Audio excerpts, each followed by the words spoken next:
The Usual Suspects is a 1995 neo-noir mystery thriller film directed by Bryan Singer and written by Christopher McQuarrie.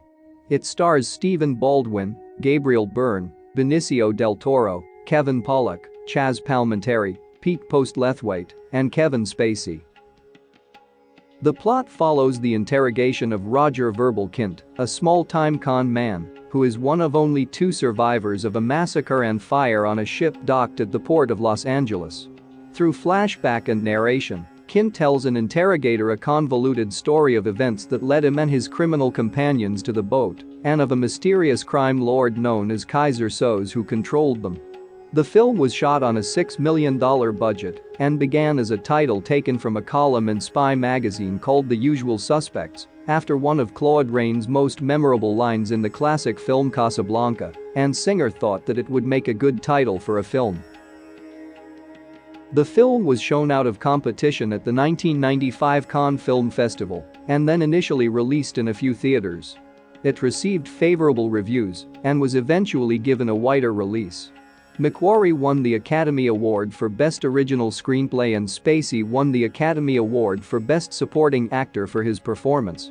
The Writers Guild of America ranked the film as having the 35th greatest screenplay of all time.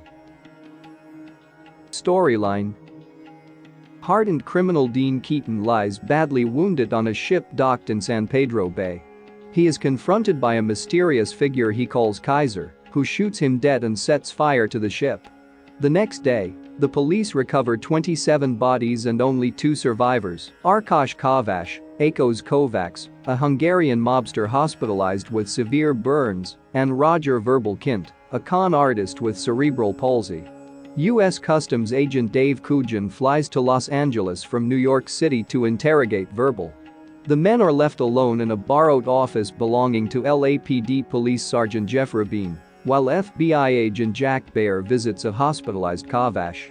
The events that led Keaton, Verbal, and their associates onto the ship are then described by Verbal via flashback.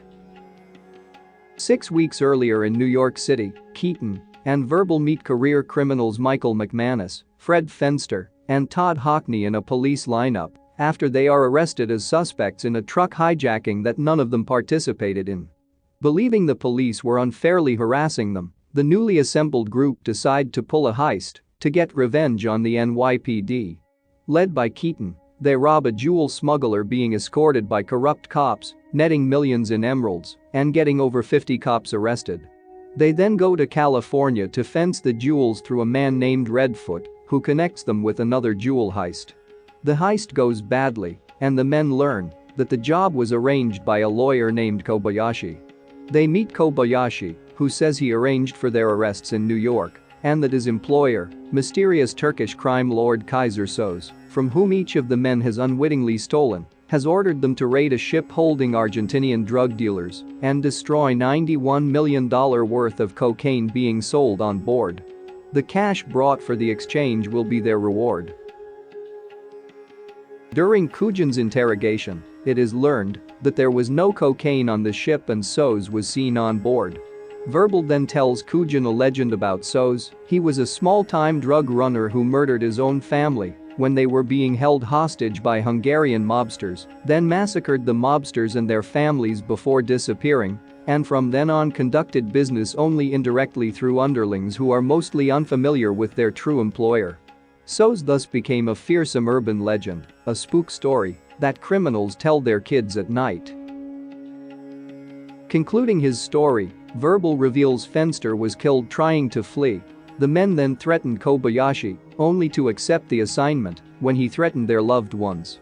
The men attacked the ship during the night, killing several Argentinian and Hungarian gangsters before discovering that there was no cocaine.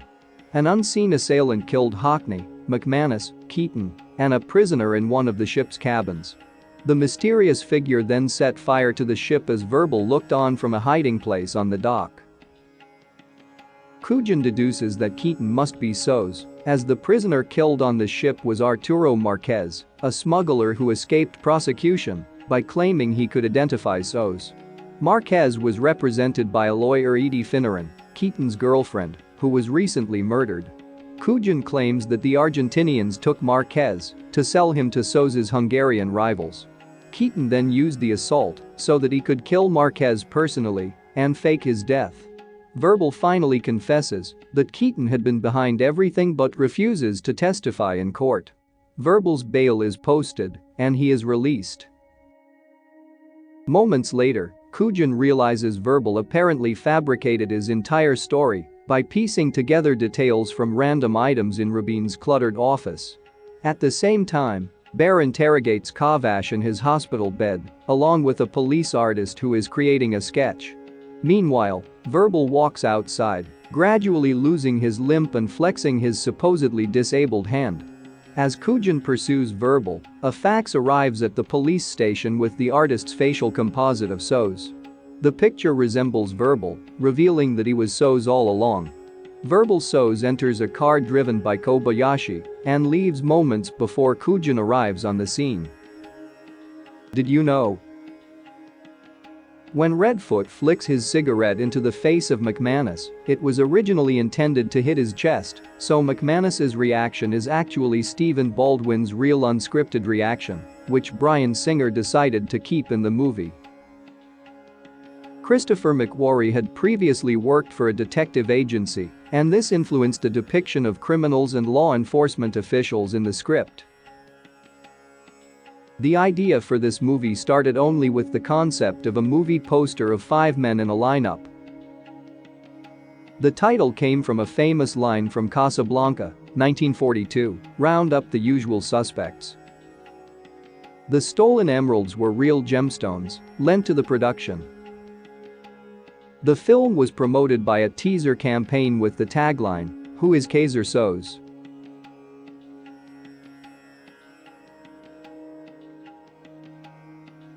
The man who hands Redfoot the briefcase for the payoff is wearing an odd green army jacket with a yellow 1st Cavalry Division shoulder patch.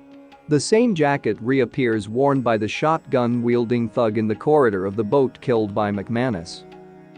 In 2001, an episode of the BBC Two nostalgic documentary series I Love 1995 had a feature on the usual suspects with some of the cast and discussion of the plot, including the famous question of who is Keyser Söze?